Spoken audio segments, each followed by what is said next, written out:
Today's episode of the Star Local Media High School Sports Podcast is brought to you by Poor Richard's Cafe and Star Local Media.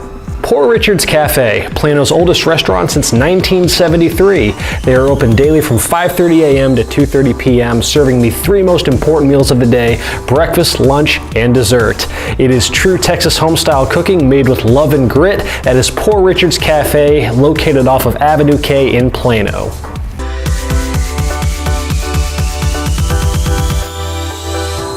Welcome to another episode of the Star Local Media High School Sports Podcast. My name is Matt Welch. I'm the sports editor at Star Local Media, and I am being joined by Justin Thomas and Brian Murphy.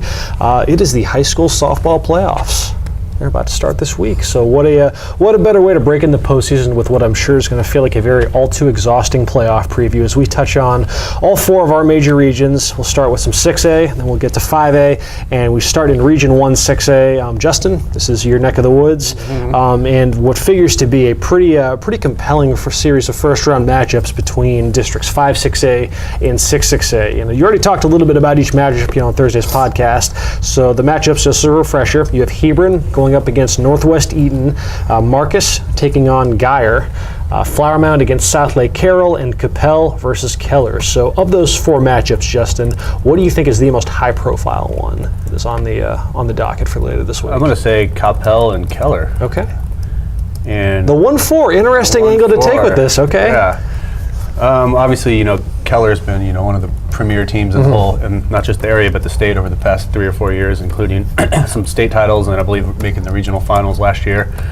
But this is a pretty feisty. You can't draw a tougher number 4 seed than Coppell this year, as kind of we talked about last Thursday. They finished 4th. They lost 6 games in district, all to the top 3 teams, and all of them were either 1-run or extra innings, last at bat losses. So, they've been right there with the top 3 teams in this district. So Keller's going to have, I'm not going to say they're going to have their hands full, because obviously they're awesome, but in terms of a 1-4 matchup, I can't imagine a tougher 4 seed than Coppell. And looks like Coppell won the flip, because it's going to be a 1-game series Friday at Colleyville Heritage, so they're only going to have to beat them once if they want to knock them out. So that's the one that kind of has caught my eye right off the bat. That adds a very interesting dynamic to this versus the best of 3, because over the best of 3, like most times the better team wins. Yeah. Whereas with the 1 game, hey, it's the old cliche. Anything can happen. Yeah. And this is a very experienced Coppell team. They made the playoffs. They won back-to-back district titles. They made the 3rd round of the playoffs last year. They have a quality pitcher in Nora Rodriguez, who's also a pretty good hitter, and then a pretty deep and versatile lineup. A lot of left-handed hitters, a lot of slappers that should be able maybe to, put some pressure on the Keller defense and make them make plays. So I'm pretty intrigued by that one. With I forget what it was like last year with Keller, because I want to say either every round of last year's playoff run for Keller or all but one, they had a 1-game playoff. Yeah. So they're used to coming up kind of on the wrong end of these coin flips. You'd think the odds would level out at some point, but nevertheless, yes, starting off their postseason run with a 1-gamer against Coppell. Beyond that, so you have Hebron, you have Marcus, and you have Flower Mound. Just what about those series kind of? Flower Mound obviously gets a team that they played in district the last 2 years, so a familiar opponent in Southlake Carroll there, and head coach Tim Stewie. Typical Flower Mound team. They win the district title once again. They're going to play very solid defense. They're going to get runners on and then press you on the bases and try to steal, move runners around. Excuse me. And then of course they have a couple of quality pitchers, and Caitlin Sadler leading the way. So Flower Mound made 3rd round last year. Obviously a tough opponent in Southlake, but I like how this sets up for Flower Mound. This is going to be a 3-game series. Game 1 Wednesday at Southlake, Game 2 Thursday at Flower Mound, Game 3 still to be determined. Both the first 2 games are going to be at 7:30. Marcus, they're going to get Dayton Geyer, another 1-game series. Marcus is going to get a home game there, 7 o'clock on Thursday. It's a Geyer team that finished 3rd in 5 6A. Beat Hebron in the bi-district round last year, so some familiarity between LISD and them over the past couple of years. But kind of like I was saying about Coppell in 4th place, this was just a real jumbled district, not a whole lot separated. Flower Mound, Marcus, Hebron, and Coppell. So be interesting to see how that one shapes up. And then we mentioned Keller being the number 2 team in the state. Well, Northwest Eaton's actually ranked 6th. So Hebron's going to have a pretty tough game. They actually got a series Thursday at Hebron, Friday at Eaton, and Saturday at Eaton if you need it. So only team Eaton lost to in district was Keller. So they seem to be rolling pretty good, and ranked number 6 in the state. Hebron should have a tough test there, but kind of like some of these other teams, they have a real versatile kind of pitcher. Audrey Fox is also a big hitter for them, and another team that has a lot of experience back. So I think when you kind of look at these LISD teams, you just got to kind of hope that their versatility and their experience is what's going to be able to get them past some of these strong 5-6A teams. You look at where some of the other strength is, elsewhere in this region, and you mentioned the third round being the bugaboo for Flat Mountain last year when they ran into, I believe it was Plano, Plano that went on to the state semifinals. The Stars, if the Stars align, they make it through the first 2 rounds unscathed, you could get Flower Mound and Keller. Yeah. And then, and let's see, elsewhere, I believe in the top half of that region, you have Abilene, which I know they're ranked somewhere in the top 5, and that would, could conceivably be, an Eaton or whatnot. But, but yes, that is a look at least kind of where the, at least what is in store for some of the Lewisville ISD programs, plus Coppell in Region 1. We'll get to Region 2 in a bit, but what we got you here, Brian? You've got a squad that's over in 9-6A that's playoff bound. So Prosper's going to make the playoffs in every single standings-based sport this season. And which ones do we project that they wouldn't make the playoffs? I know it was earlier in the year. We certainly football. Football was the first one. We certainly didn't pick 8 for 8. So No, but that's pretty impressive. Yeah. And then Prosper has a new head coach, Todd Rainwater. Awesome story there of him, being in law enforcement his entire career, and then a few years ago he's like, man, I want to go back to my passion of coaching. He said he always coached in some way or some form or fashion, but then a few years ago he hopped on as assistant football coach, assistant softball coach, and now here he is taking the reins of Prosper softball program in the first season in 6A, one of the toughest districts in the state in every sport, really, 9-6A. You have the Behemoths and Plano and Allen and all those teams, and here they are, Prosper, the number 2 seed going into the playoffs. They face Garland. It's not the same Garland team that, wreaked havoc, early, mid-2000s when they won back-to-back state titles, but nonetheless, could be a good series. That series is going to be Wednesday, Thursday, Friday. All of the games at Princeton.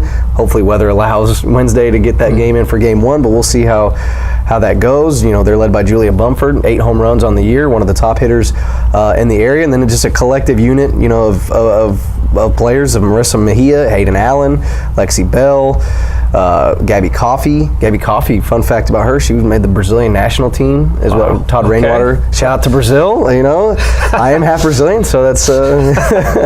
But yeah, so they're just a really solid team, up and down that lineup, and I think they can make a little run here in the playoffs. Arguably the top offense in that district, with the exception of maybe like Plano West or whatnot. I mean, that was the I think because I got to see Prosper a couple weeks ago when they played Plano West in a game that was essentially for the district title, and I don't think West had ever had a team take it to them just the way that Prosper did for those first couple innings. They scored 6. They were up 6-0, I want to say, in that game, and just clubbing everything. You just don't see players go at hit Tatum Boyd like that. Yeah. Now the other shoe dropped, and Plano West responded with 13 unanswered, and I think that'll be, at least as far as Prosper's long-term prospects during the postseason, just where the defense and pitching kind of fall into place, especially as you advance, and the level of difficulty against these offenses really ramps up, because 10-6A was a district that was largely defined by Wiley and Sachse, and there was a massive line of demarcation between Sachse and Garland, the 2nd and 3rd seeds. So it's a series that you would expect that on paper Prosper should be able to take care of without a ton of resistance. But looking ahead, just big picture stuff, the offense is going to be there. I mean, they're accustomed to winning games. They just beat Plano 8-7 on a walk-off. On a walk-off, by Aiden Allen. And they've won. I mean, they're no stranger to high-scoring games, but it's what happens pitching and defense-wise that'll ultimately determine what becomes of their playoff road. Yeah, and they've seen the best pitcher in the state over there from McKinney Boyd. They put 5 runs on her just a few weeks ago on April 9th. So they've proven they can hit the good pitching. Tatum Boyd and then the girl from McKinney Boyd. They've also won close games against Plano. They won a 2-1 game a few weeks before that against Plano. So they've won in a variety of fashions, and I think the way they've been battle tested in this district will help them in the playoffs. And that is a look at Region 1, 6A, and a nice little preview of one of the teams we got in Region 2, 6A. We'll just dive in head first into the rest of Region 2, 6A in a moment.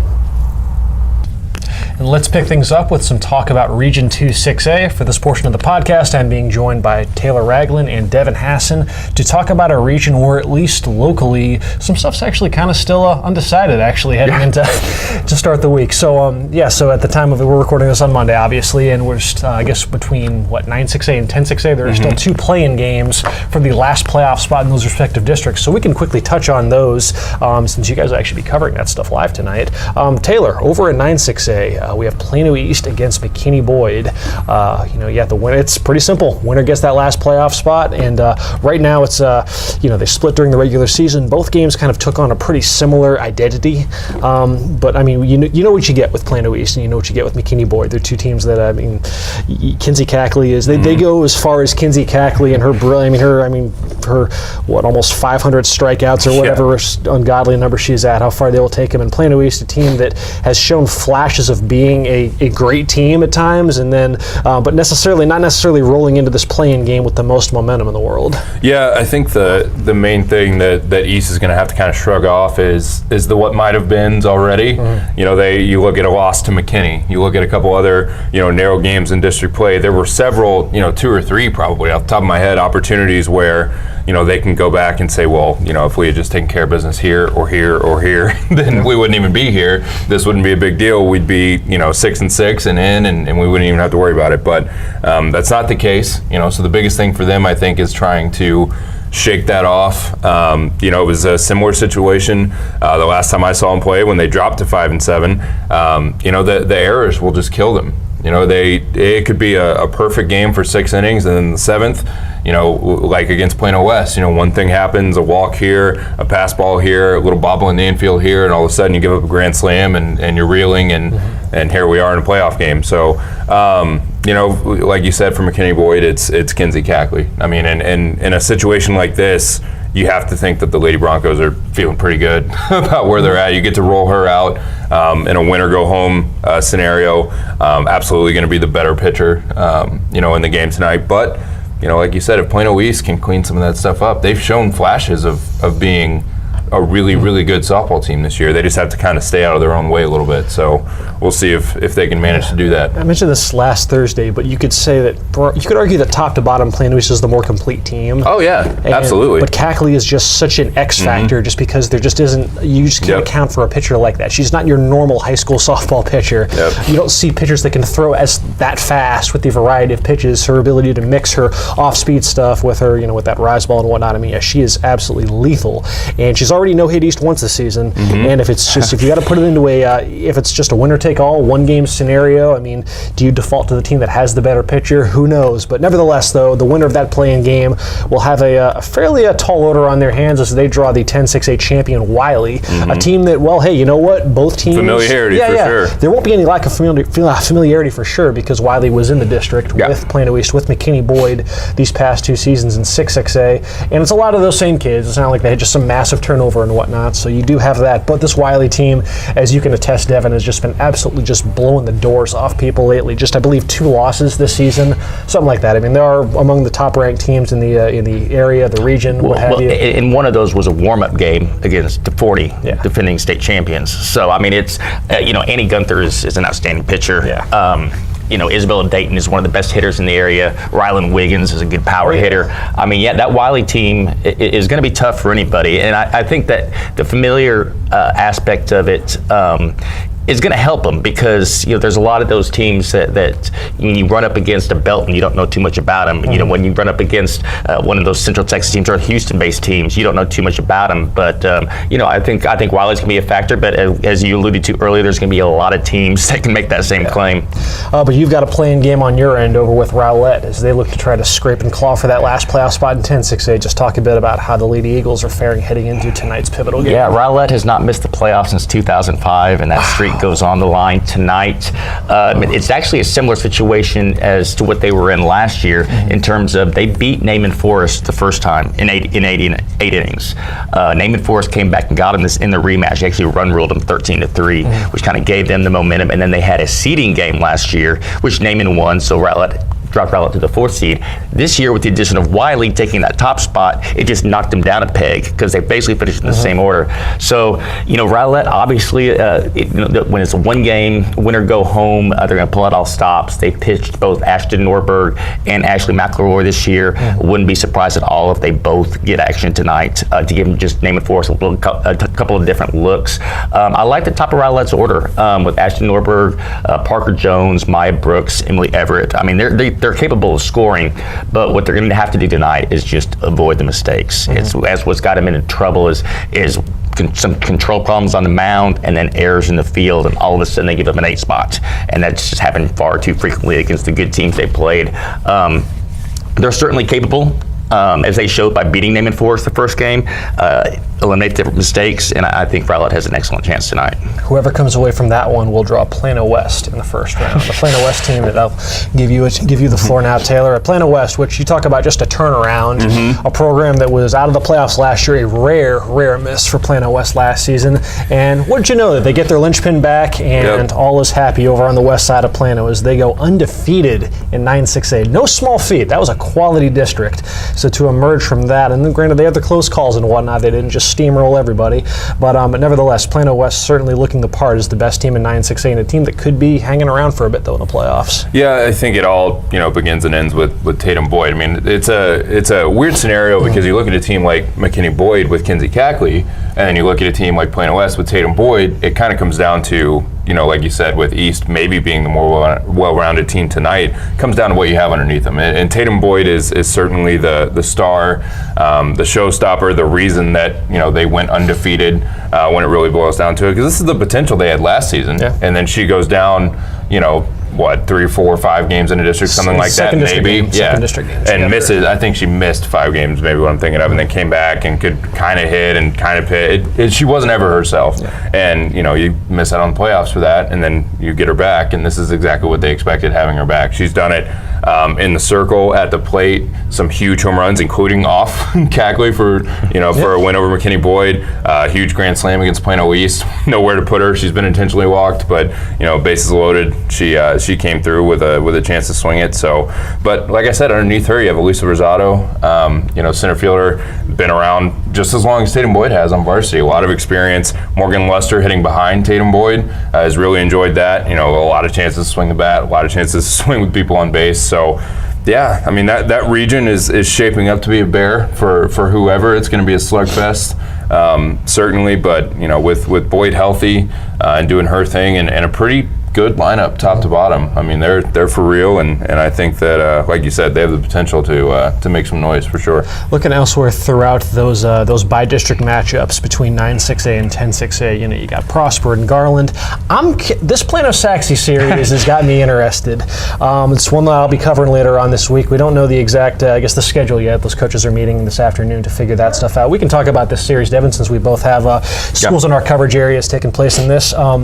With Plano, you look at the record, and it's not just going to fly off the page at you. They're 13-12. For a team that went to the state semifinals last year, was doing what Plano West did to 9-6A last year. It was Plano that was just running shop over in District 6-6A. They've got a lot of kids back from that team that went 6 rounds deep, 2/3 of their lineup. But with them, it's just the bugaboo of the close game has been a thorn in Plano's side this season. They had, of the 12 district ball games that they played, 9 of them were decided by 2 runs or less. So on the one hand, they're really, really comfortable in being in those close quarters. Problem is they only had a 3-6 record in those games decided by 2 runs or less. And it's, as we were kind of talking about earlier off camera, their bugaboo has just been finding ways to win when the offense isn't producing. I mean, for all that experience that they have, and this was an offense that, the number of home runs that they hit in last year's playoff run alone, I want to say that was unbelievable. 8 of the 9 hitters in their lineup had at least 1 home run during the playoffs. They hit more home runs in last year's playoff run than a lot of teams will over the course of an entire season. I've never seen anything like it. And finding that timely offense has just been, that's why they're 3-6 in those close, in those close games. But all season long, so not just district, all season long, they are just 2-9 when scoring 3 runs or less. versus being 11-3 when they score more than 3 runs. And they're a solid defensive team too, so it's not just like, because obviously, most teams who score 3 runs or less, it's probably not going to be exactly a winning formula, but their defense is pretty solid. They've only given up more than 4 runs just 4 times in district play, so I mean it's there, and they've been in every game. Like they don't get blown out. Yeah. But nevertheless, though, it's it was something that the other shoe finally dropped last week against McKinney Boyd, because they were able to win that one in a fairly improbable walk-off fashion in a game that they were down from the top of the first inning on through, and it was a really improbable. Was it the 3 and the 7th? Is that? It was the 3 and the 7th, and it was a really improbable course of events that led to it. I'm not entirely sure that's a repeatable way to go about business, in these close games. But nevertheless, it's a team that does have, you at least do like the experience that they do bring back for a team that is accustomed to the rigors of having to win high-stakes playoff games. A pitcher like Audrey McNeil, who was, through some massive innings during the postseason last year, including in that, that maybe the program's biggest win in who knows how long, when they beat Keller in the regional final 2-1. Players like Kate Body, Natalie O'Brien, Olivia Gorman, Zoe White, all players with at least 3 years of varsity experience starting. So you wonder if that'll pay dividends against a Sachse team that, as you can attest, I mean, they've just been rolling this season. Yeah, it's hard to say, because there's that district. There's not a lot of parity. I mean, it's just nice, very top heavy with them and Wiley, and there's a big gap between those 2 teams and the rest of the district, as you can see by the records. I mean, Sachse ruled basically everybody, won every game comfortably, except for the 2 games against Wiley. Lost the first one in the district opener 10-2, and then in a far more competitive game they lost 5-2 against a state-ranked Wiley team that has state tournament designs of its own. You brought up the experience of that Plano has. Sachse's still a team that's trying to, last year they went 2 rounds deep. They've been trying to kind of get past that first round for a while, but they returned most of that team from last year that got a little taste of success, beating Lake Highlands in the first round and being able to make it to that area round. Maddie Boyd is one of the best players in the area that not a lot of people talk about. She's got a 2.38 ERA, 142 strikeouts in 79 innings. She's hitting .627. Wow. Yeah, it's with 6 home runs, 14 doubles, 45 RBIs. Okay. She's going to get the call on the mound, and she's their best hitter, but she's got a lot around her. I mean, Caitlin Lusk, who has pitched in the past, kind of sets the tone. 91 plate appearances, 35 runs. So, basically 1 run for 2.5 plate appearances, which for a leadoff hitter is a great stat. But then they have, Bailey Balderson, Alyssa Warren, Caitlin Clem is hitting .435, and they've gotten a big addition from a couple of freshmen. Madison McClary has gotten the call on the mound at times. She's got a sub-3 ERA. She's only hitting .495, 20 doubles, 27 RBIs. Kayla Oldhouse is another freshman. She's hitting .380. She hits in that 2-hole.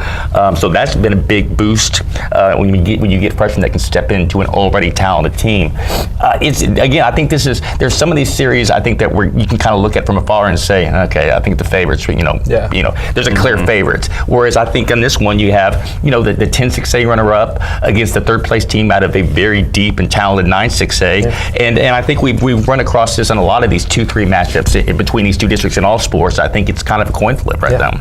You do wonder how much of an impact that'll have as far as just little random subplots. Coming from a district where Plano had to just scrape and claw for every last run that they got, versus a team like Sachse, which again, outside of Wiley, they just kind of handled business, and these games were ones that you can stand to go 50% and still have your way, versus a team like just any of these 9-6A teams in general. There was just nothing came easy for anybody. Even Plano West. There were games where they were seriously pushed. Yep. But it should be fascinating. That Plano Sachse series I think has got a chance to be a fun one. And then we'll look elsewhere we can close out this portion of the podcast over in 11-6A. Mesquite Horn, they draw Belton, Devin, state-ranked Belton. So just what is in store for the Lady Jaguars? Belton has been a nemesis for teams in my market for several years. They'd had Sydney Holman was a 4-year starter at pitcher, and I think for 3 straight years they knocked out every Mesquite ISD team that made it, and Rowlett. That was just who they drew, and Belton is it's going to be a tough challenge. This is a Horn team that played well late in the season to get into the playoffs. they had to beat a team ahead of them in the standings to put themselves in a good position to make it, and they did that by beating Rockball Heath, who finished third. They kind of used that as a springboard to their head-to-head game against North Mesquite, which is kind of a de facto playoff game, and they were able to come through and win that one, handle it too. Taylor Thompson pitched that game. I liked what I saw from Taylor Thompson. Alyssa Spurl is an experienced. She got 3 years of experience pitching, so they can turn to either one of those arms. I really like the top of their lineup because it's experienced. Leah Deaver, Tabitha Borden, Megan Youngman. These are 4-year starters that have been through the battles. That have, they know what they need to do. Kaylee Isaac Bautista is kind of a newcomer that's giving them some pop in that cleanup spot. So I think Horn's going to be able to score some runs. If you look down at their scores, they've got some of these 19-14 and 14-12 crazy type games that show that they can put runs on the board. The big thing is, similar to what I talked about for Rowlett, is going to be cutting down the errors. There's also been games where they've had 12 errors.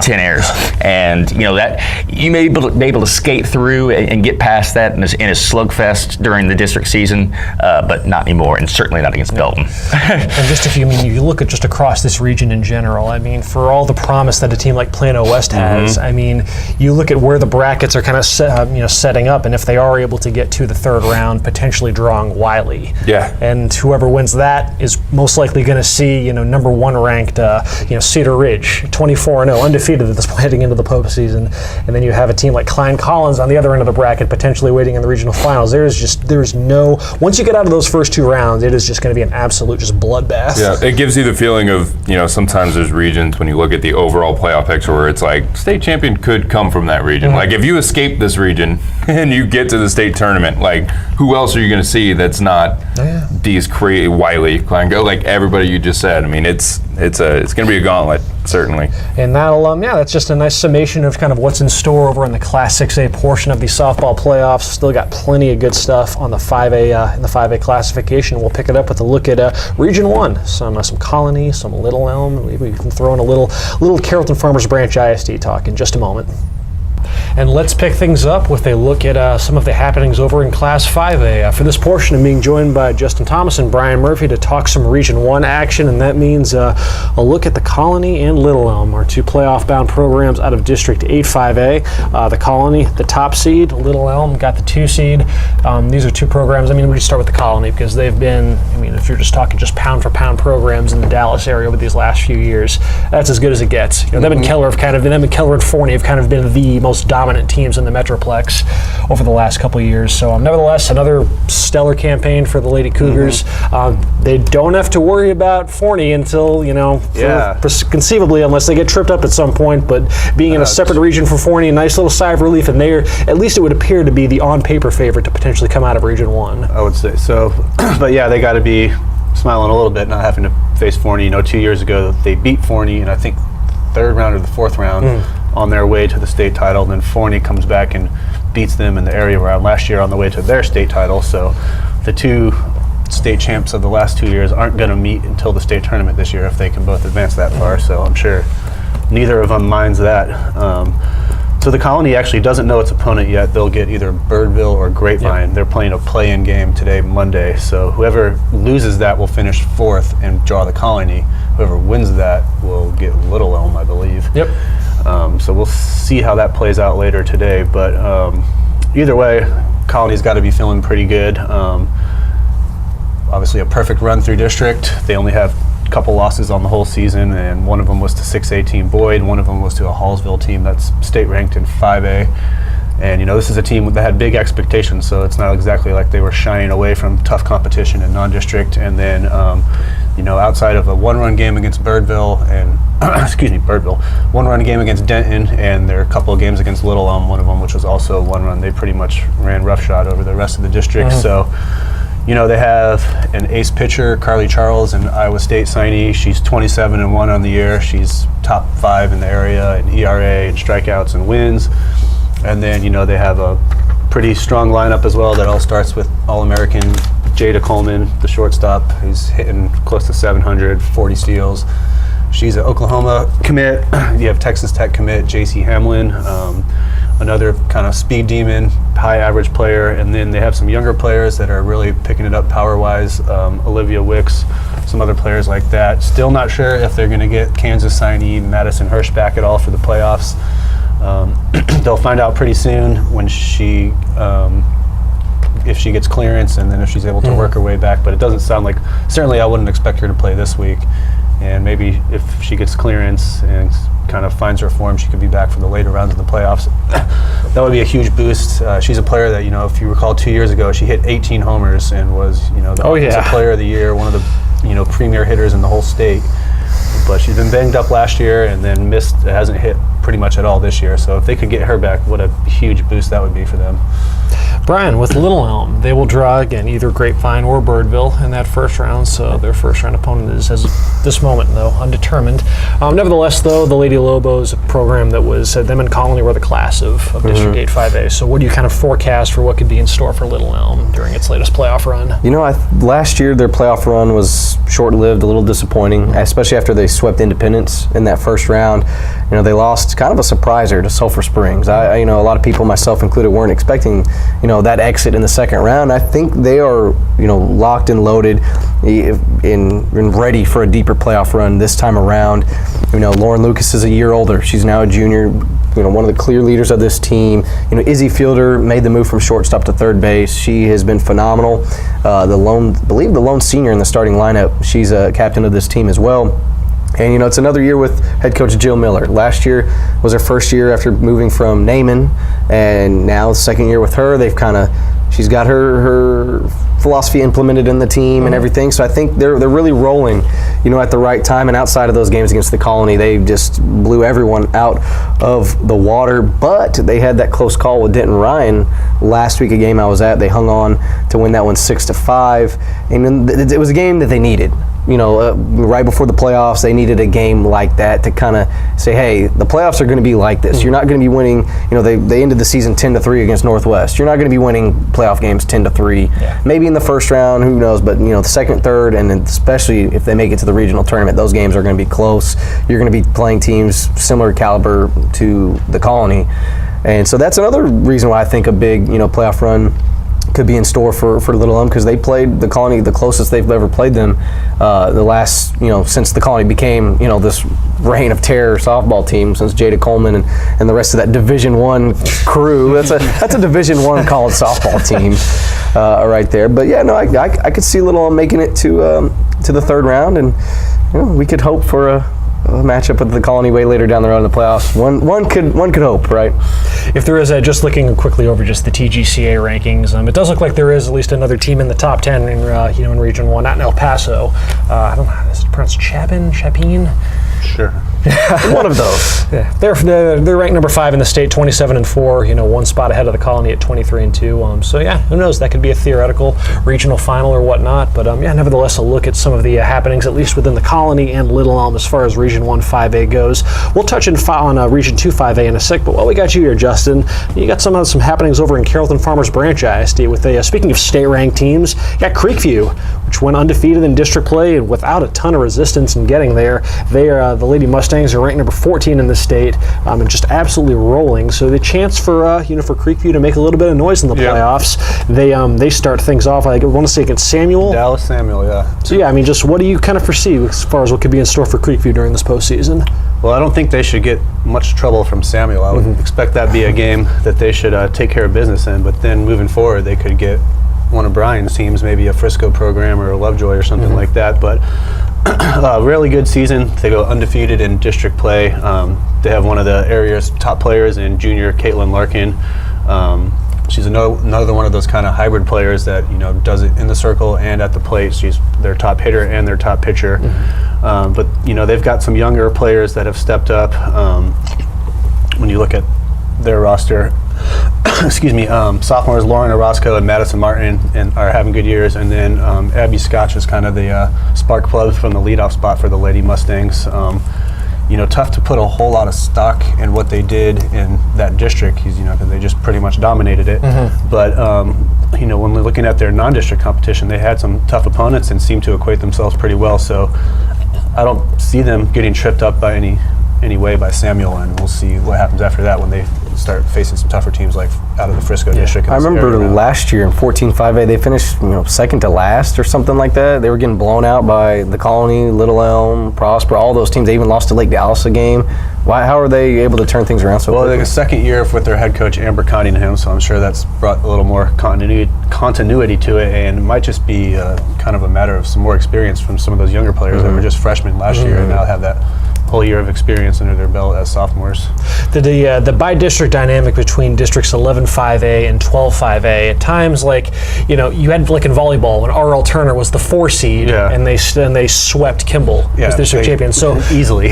You might be so there might be a case where, because CFB has another team at the 4 seed, Newman Smith, and they will draw, I believe, Sunset in the first round matchup. And I mean, we don't know a whole lot about what District 12-5A has in store, but I don't know. It might be a chance to another chance for some awkward by-district matchups where seeding necessarily doesn't matter between these two. Seems like a pairing where the 11 could get all the victories and go 4-0. That's the makings of that to me. So.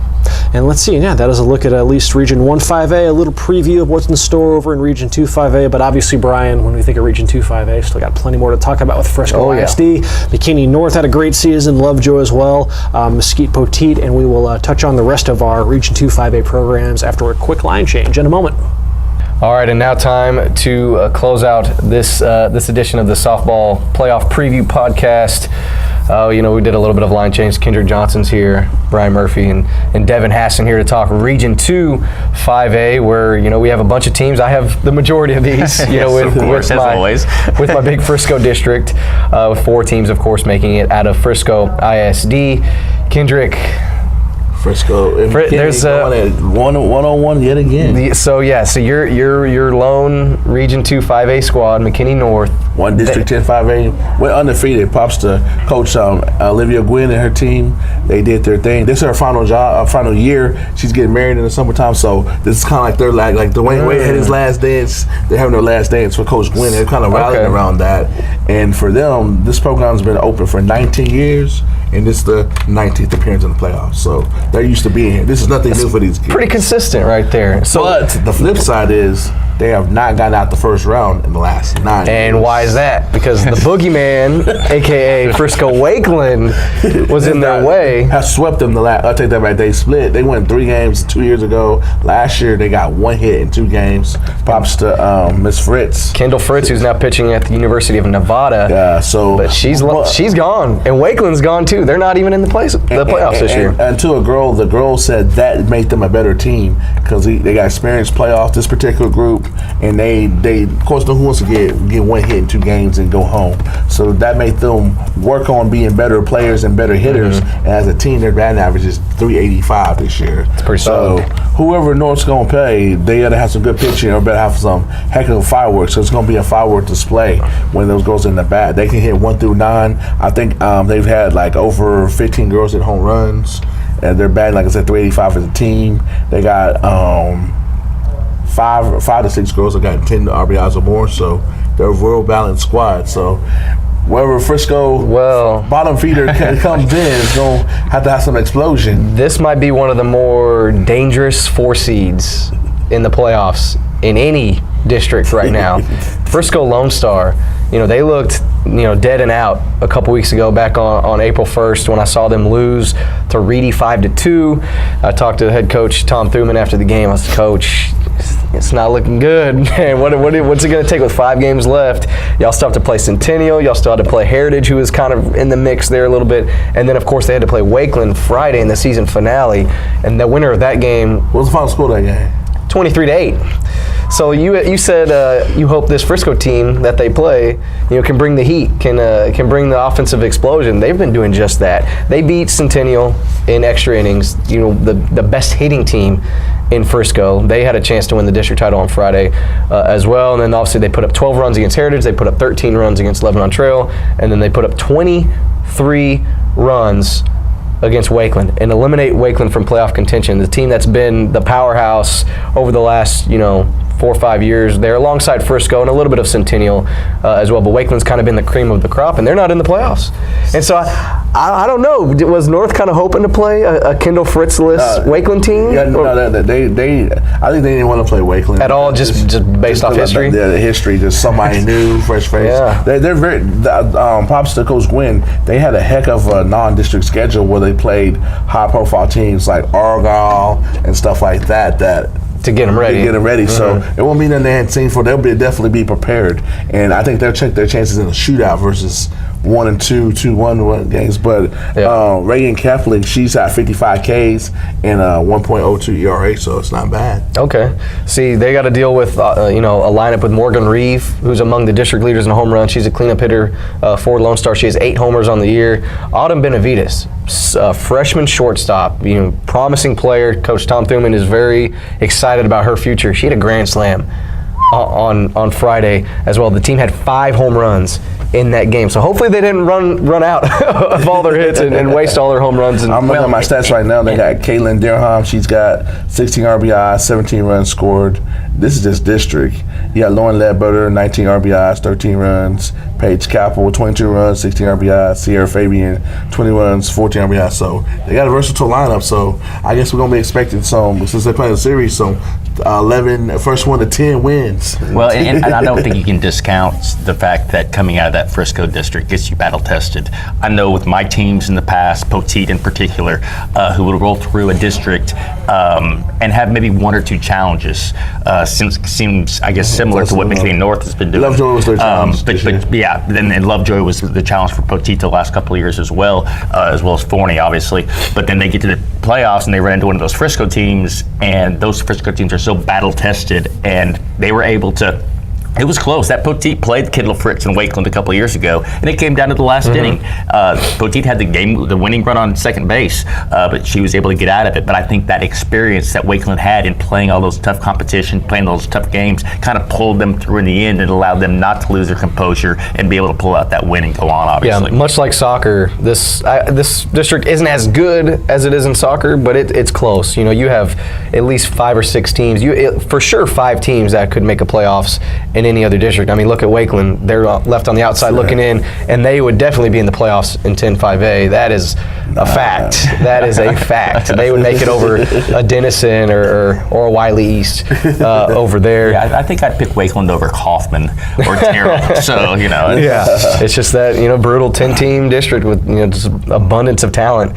And then looking over Centennial, they played Denison. They finished second in the district after losing Friday in a rare offensive performance by the Lady Titans. They had scored at least 10 runs in all of their games, but 3 times this year, and they were held to just 2 runs against Independence, who went on to win the district championship behind Savannah Williams. Pitched a great game, one of their top hitters, and also Macy Allen hit a big 3-run home run in that game. So congrats to Independence. They take on Wiley East this week in the first round of the playoffs. Centennial takes on Denison, and Reedy, they will take on Lovejoy. Reedy's there. They always in the mix. Reedy's in the mix in everything. Man, it's been an impressive run. Just 3-4 years of us, being in existence.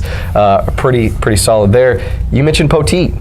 Yes. Just a while ago, they're back in the playoffs again. They are. Who are they facing, and what's going on with them as the postseason? They draw Midlothian, who was the 14-5A runner-up. Obviously, we're on the other side of the bracket than your schools over there, so it's a little bit harder to forecast exactly how tough those teams are, because they're not even anywhere close to what we're doing.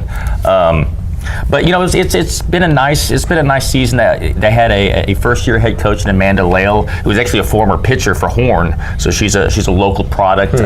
Was able to lead them back to the playoffs.